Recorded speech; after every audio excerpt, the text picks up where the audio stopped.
বহু বীর শহীদের রক্তের বিনিময়ে 200 বছরের ব্রিটিশ শাসনের পরাধীনতা শৃঙ্খল ছিন্ন করে মূল্যবান স্বাধীনতা অর্জন করেছে ভারতবর্ষ। তাই দেশবাসীর কাছে ভারতের বীর স্বাধীনতা সংগ্রামী আত্মত্যাগের কথা তুলে ধরতে এবং দেশবাসীকে দেশাত্মবোধে জাগ্রত করে তুলতে হর ঘর তিরঙ্গা যাত্রার সূচনা করেছেন প্রধানমন্ত্রী নরেন্দ্র মোদী, যার অঙ্গ হিসেবে তিনি দেশ জুড়ে শুরু করেছেন জন ভাগিদারি আন্দোলন।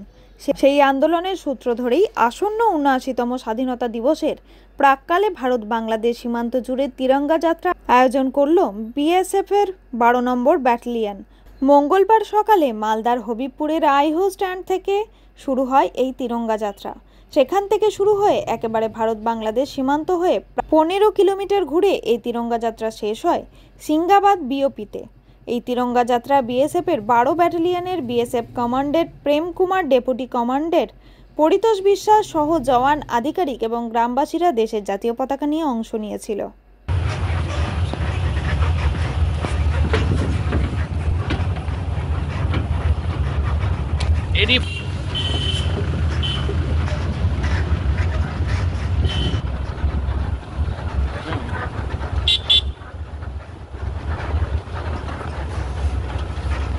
এবার ঠিক আছে মোটামুটি।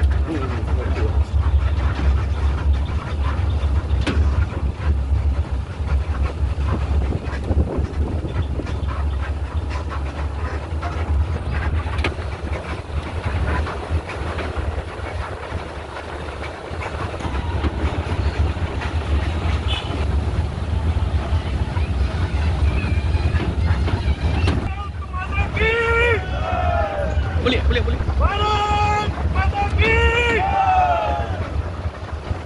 भारत माता की, भारत माता की जय हिंद, जय हिंद।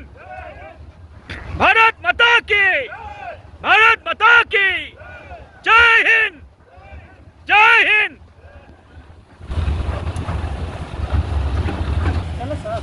चले चले ड्रोन वाला नहीं है भैया। एक कौन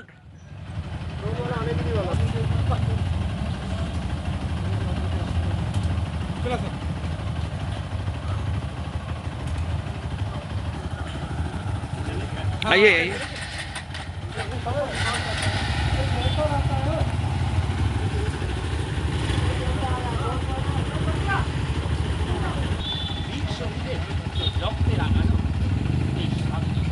साहब आज क्या हो रहा है?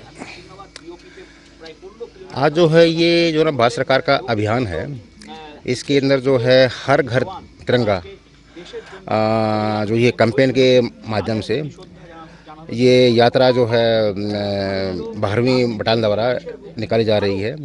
इसकी शुरुआत हमने आईओ मार्केट से किया था और ये 12 बटालियन की एक बीओपी है सिंगाबाद, वहाँ पर इसको हम लोग समाप्त करेंगे। इसका मकसद क्या है? देखिए, इसका जो मकसद है वो ये है कि जो है ना, एक तो जो तिरंगा है उसके प्रति सम्मान को पैदा करना और जो है देशवासियों के बीच में देशभक्ति की भावना को बढ़ाना। क्या पहली बार है ना? नहीं, ये इससे जो ना पहली बार भी ये इसकी शुरुआत 2022 में हुई थी और अभी जो है ये जो है कि चौथा मतलब ये जो प्रोग्राम है 2025 में। आपका शुभ नाम सर? प्रेम कुमार।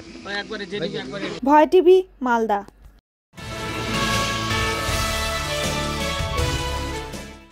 গতকাল মধ্যরাত্রে গোপন সূত্রে খবরে বেলডাঙ্গা পুলিশ বেলডাঙ্গা এলাকা থেকে নওশাদ মণ্ডল নামে এক ব্যক্তিকে গ্রেপ্তার করে।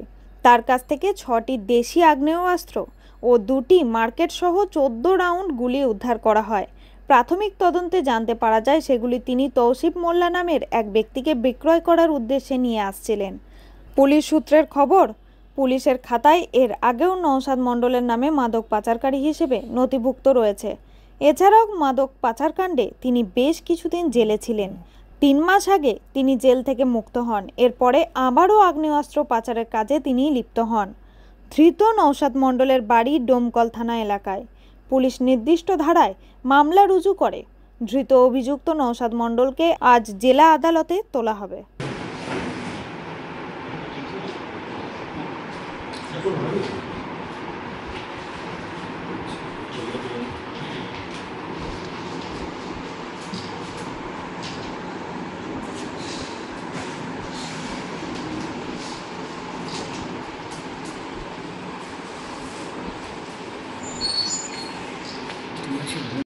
আমরা আজ রাতে ওই রাত 12:55 থেকে রাত 2:30টার মতো এই টাইমে আমরা খবর পাই সোর্স মারফত যে নওশাদ মণ্ডল নামে এক ব্যক্তি, যার বাড়ি ডোমকল থানার আন্ডারে, তো তার এক্সক্লুসিভ পজিশনে কিছু আর্মস ডেলিভারি হচ্ছে। তো সেই সূত্র মারফত আমরা আমাদের টিম নিয়ে যখন যাই কালীতলা এরিয়া, আমাদের বেলডাঙ্গা থানার আন্ডারে, তো সেখানে গিয়ে দেখি তার পজিশনে 6 পিস 1 শাটার পাইপ গান এবং 2টো মাস্কেট, আর সাথে 14 রাউন্ড অ্যামিউনিশন, এবং সাথে একটা প্লাস্টিক ব্যাগ এবং 1 নাইলন ব্যাগ, প্লাস্টিক অ্যাকচুয়ালি বস্তা, এবং 1 নাইলন ব্যাগ, এগুলো উদ্ধার করি। তো যখন এগুলো আমরা তার পজিশনে পাই, তাকে যখন বলি আপনার কি ভ্যালিড ডকুমেন্টস আছে, সে কোনো ডকুমেন্টস দেখাতে ব্যর্থ হয়। তো তারপরে আমরা আমাদের সিজার প্রসেস শুরু করি এবং তাকে আরও জিজ্ঞাসাবাদের পর জানতে পারি যে ওই নওশাদ মণ্ডল এই আর্মসগুলো। ভয় টিভি, বীরভূম।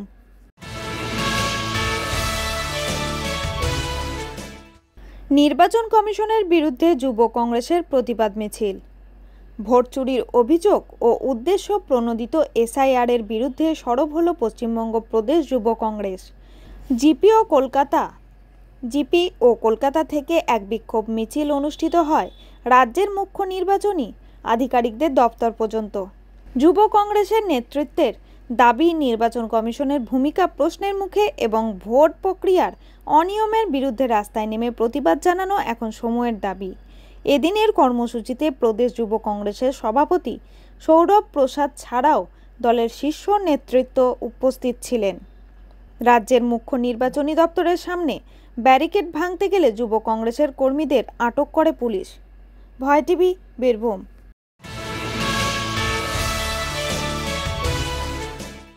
আবারও কি শুরু হলো শামশেরগঞ্জে?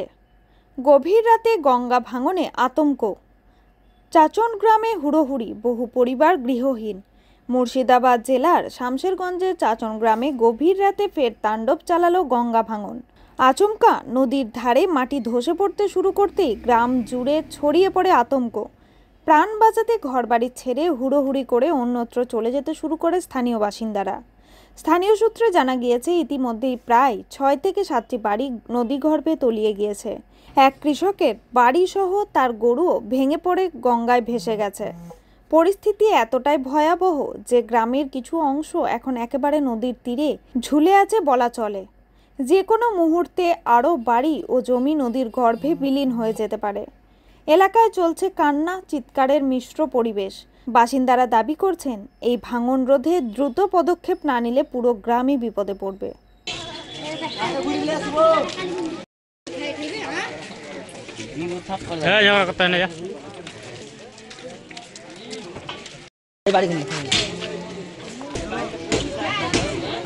ভয় টিভি, মুর্শিদাবাদ।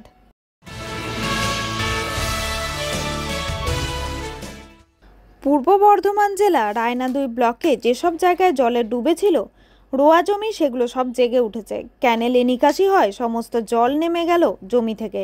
চাষি ভাইরা আবার তাদের নিজেদের চাষ আরম্ভ করলো। গাছ বীচের খুবই সমস্যা, তাতেও সবাই চেষ্টা করেছে কোনো রকমে জমিগুলো পুনরায় রোয়ার জন্য।